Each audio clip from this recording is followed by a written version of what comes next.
Assalamualaikum warahmatullahi wabarakatuh. Nama saya Lulu Puadi MKH dari Penjas 2 Universitas Silwangi, NPM 192191033. Jadi di sini saya akan membahas tentang materi pembelajaran teori belajar mengajar motorik atau TBM motorik yang berjudul Strategi Belajar Mengajar Gerak. Nah, belajar gerak ya ini merupakan itu belajar gerak itu merupakan bagian dari belajar yang melibatkan emosi dan perasaan dan aktivitas fisik juga. Nah, jadi belajar mengajar itu tidak terlepas pada pembelajaran pada umumnya. Nah, jadi belajar dan pembelajaran juga menekankan pada berpikir yaitu kognitif. Nah, yang menekankan pada aktivitas atau perasaan yang disebut afektif, dan yang menekankan pada gerak pada tubuh kita disebut psikomotor atau psikomotorik. Nah, jadi pengertian dari strategi belajar mengajar ini merupakan usaha untuk memperoleh kesuksesan dan keberhasilan dalam mencapai suatu tujuan. Nah, dalam dunia pendidikan dapat diartikan sebagai a plan method or series of activities designed to activities of particular education goal. Ini menurut David tahun 1976. Nah, strategi pembelajaran ini dapat diartikan juga sebagai perencanaan yang berisi tentang rangkaian kegiatan yang didesain untuk mencapai suatu tujuan pendidikan yang tertentu. Nah, pada mulanya istilah strategi ini banyak digunakan dalam dunia militer yang diartikan sebagai cara penggunaan seluruh kekuatan militer. Nah, ini strategi ini pada militer ini untuk memenangkan suatu pertarungan ya. Jadi istilah strategi ini banyak digunakan juga dalam berbagai bidang kegiatan yang bertujuan untuk memperoleh kesuksesan dan keberhasilan untuk mencapai tujuan.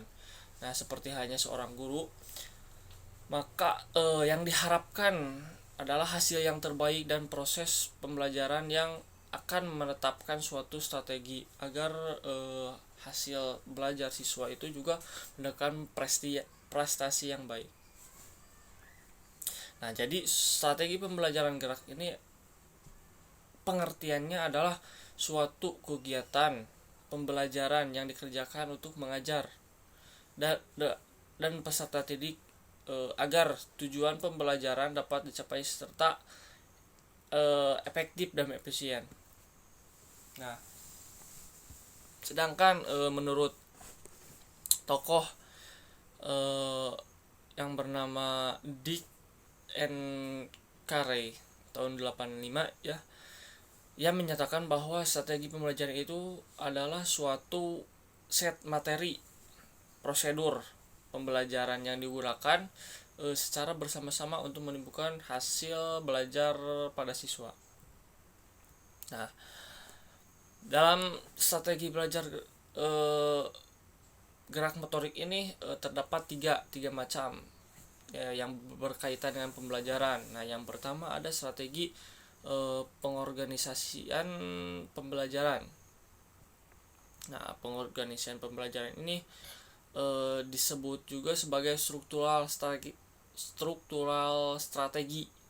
Nah, yang mana mengacu pada cara untuk membuat dan konsistensi fakta, konsep, prosedur, prinsip yang berkaitan dengan pengorganisasian pembelajaran tersebut. Nah, strategi pengorganisasian ini juga mengacu pada metode strategi makro dan mikro. Nah, strategi yang mikronya adalah pada metode yang pengorganisasian untuk pembelajaran yang mengacu kepada metode yang mengorganisasikan isi pembelajaran yang melibatkan lebih dari satu konsep atau prosedur. Nah, sedangkan yang makro itu berurusan dengan bagaimana memilih, menata urusan, membuat konsistensi dan rangkuman isi pembelajaran yang berkaitan nanti. Nah, yang kedua ada strategi penyampaian pembelajaran. Nah, strategi penyampaiannya itu berupa isi pembelajaran yang merupakan komponen variabel untuk melaksanakan suatu proses tujuan pembelajaran. Nah, fungsi dari strategi penyampaian ini yakni untuk menyampaikan isi pembelajaran kepada pelajar dan juga menjadikan informasi dan atau bahan-bahan yang diperlukan untuk menampilkan unjuk kerja dalam suatu pembelajaran. Nah, yang ketiga ada strategi pengelolaan pembelajaran. Nah, strategi pengelolaan pembelajaran ini merupakan komponen variabel metode yang berusaha dengan bagaimana menata interaksi antara belajar dengan variabel metode pembelajaran yang lainnya. Nah, ini juga strategi ini juga sangat berkaitan dengan pengambilan keputusan. Nah, tentang strategi pembelajaran maupun penyampaian. Nah, jadi yang mana strategi ini digunakan selama proses pembelajaran. Nah, dalam ini juga ada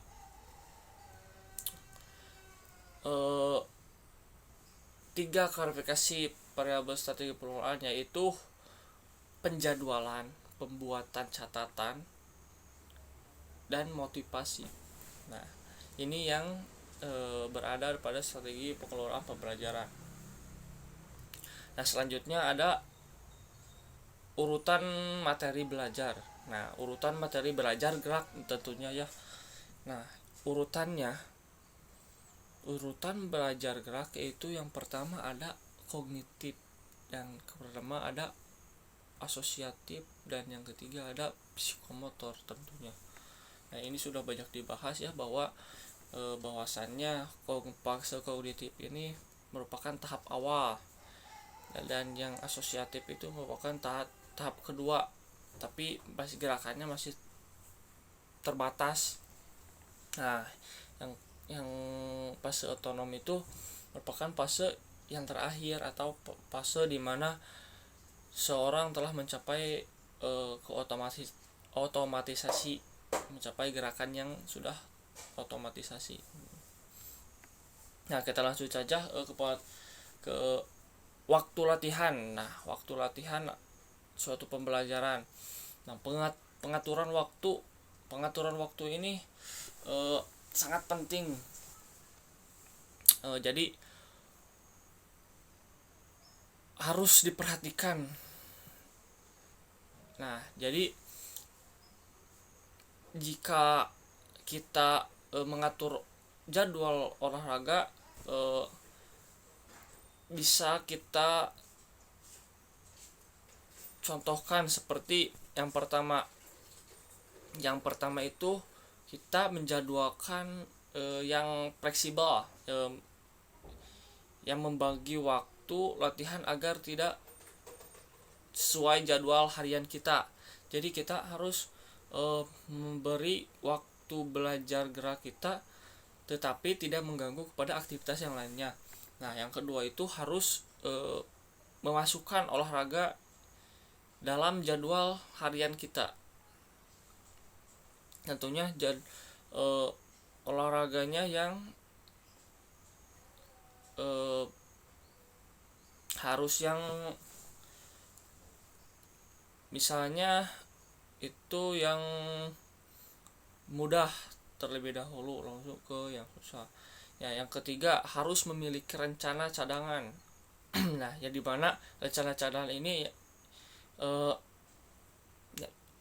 misalnya jika cadangan misalnya jika waktu harian kita tertinggal, nah waktu cadangan ini kah yang kita akan pakai untuk mengganti waktu yang kita tinggal. Nah, yang keempat ada ubah cara pemikiran. Nah, cara pemikiran kita harus diubah agar keterampilan belajar gerak kita juga dapat mencapai suatu keotomatisasian yang sempurna ya.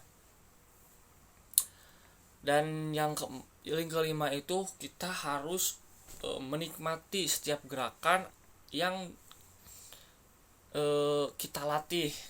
Nah, jadi apabila kita menikmati suatu gerakan dengan perasaan yang senang dan gembira, nah disitulah maka suatu gerakan juga akan mudah dan dapat dicerna dengan sangat baik tentunya ya. Dan juga dapat apabila terus berlatih dan menemukan suatu otomatisasi, nah itu yang lebih bagus lagi seperti itu. Nah, terus ada juga pengaturan lingkungan. Nah, jadi bukan waktu saja tetapi di lingkungan kita harus juga diperhatikan. Nah, pengaturan lingkungan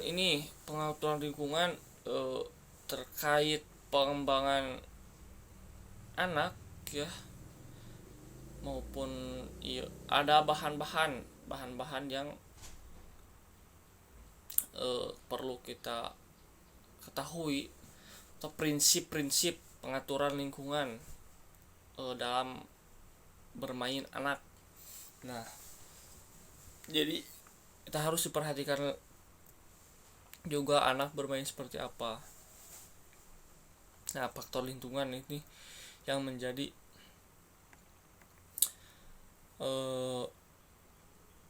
acuan supaya anak juga tidak terjerumus pada hal-hal yang buruk.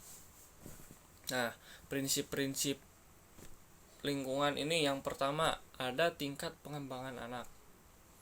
Nah, jadi tingkat pengembangan anak itu harus disesuaikan dengan perkembangan anak, baik itu dari segi perkembangan kognitif, motorik, bahasa atau maupun psikososialnya. Nah, yang kedua ada stimulus perkembangan anak. Nah, stimulus perkembangan anak ini merupakan jadi lingkungan belajar ini harus diatur dengan tujuan untuk menstimulus perkembangan anak. Nah, jadi oleh sebab itu maka lingkungan tersebut harus memberikan kesempatan yang luas kepada anak untuk bereksplorasi. Nah, menyelidiki interaksi sosial, komunikasi, dan peningkatan kemampuan koordinasi gerakan motorik. Nah, yang ketiga yaitu menghindari anak cedera. Nah, yang menghindari anak cedera itu perlu diperhatikan juga. Jadi anak bermain seperti apa itu harus diperhatikan supaya anak juga terhindar dari cedera pada pembelajaran gerak. Nah, yang keempat ada informasi yang berkaitan dengan anak atau mengikuti kegiatan belajar. Nah, informasi ini tetap akan menjadi sumber pengetahuan bagi masing-masing guru. Nah, catatan untuk suatu laporan anak kepada kita selaku calon guru. Nah, jadi informasi ini sangat penting supaya kita dapat mengetahui sudah sampai mana anak itu belajar gerak tersebut. Nah, yang kelima, kegiatan harus dilakukan yang berkaitan dengan tujuan khusus yang hendak dicapai. Nah, jadi tujuan khusus pembelajaran ini adalah pengembangan keterampilan sosial. Nah, maka kita perlu mengatur ruangan atau lingkungan yang memberi kesempatan anak untuk berinteraksi di dalam kelompok. Misalnya, kita mengatur tempat yang menarik anak untuk berinteraksi di dalam suatu kelompok tersebut. Nah, jadi seperti kita tuh menyediakan sudut permainan atau supaya anak itu bermain dengan dan sebagainya lah. Nah, terus ada juga metode belajar. Nah, di dalam metode belajar ini terdapat faktor belajar gerak untuk anak tersebut. Nah, yang pertama ada faktor kecerdasan, yang kedua faktor belajar, ketiga faktor sikap, yang keempat faktor kegiatan, yang kelima faktor emosi dan sosial, keenam ada faktor lingkungan, dan yang ketujuh ada faktor guru. Nah, fase dan juga di dalam metode belajar ini terdapat fase. Nah, fase ini disebut fase kognitif asosiatif atau tadi sudah dibahas. Nah, kita lanjut saja ke prinsip dan praktik pembelajaran penjas. Nah, prinsip inilah kayak sangat penting ya. Jadi agar si anak juga terjadi peningkatan penguasaan keterampilan yang baik ya.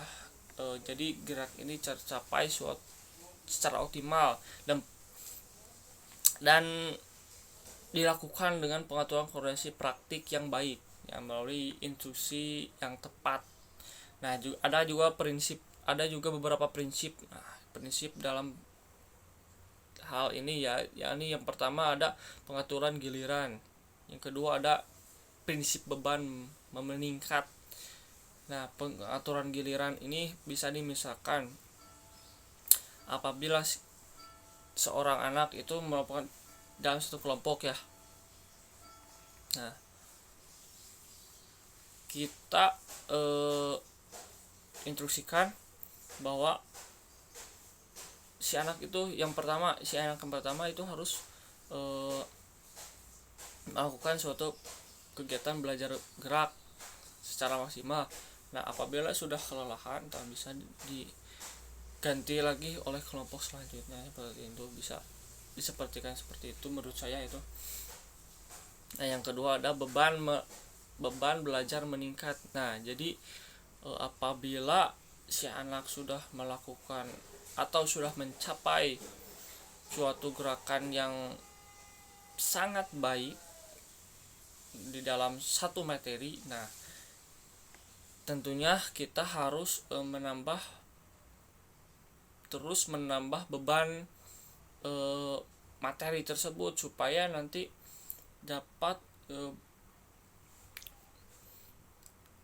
gerakannya itu meningkat secara sistematis lah intinya. Jadi jangan langsung ke beban yang berat. Nah, jadi ringan, sedang, berat. Nah, kira-kira seperti itu. Itu menurut saya ya. Dan keempat ada prinsip kondisi praktik bervariasi. Nah, jadi supaya si anak tidak jenuh dalam melakukan suatu pembelajaran gerak, nah maka kita juga harus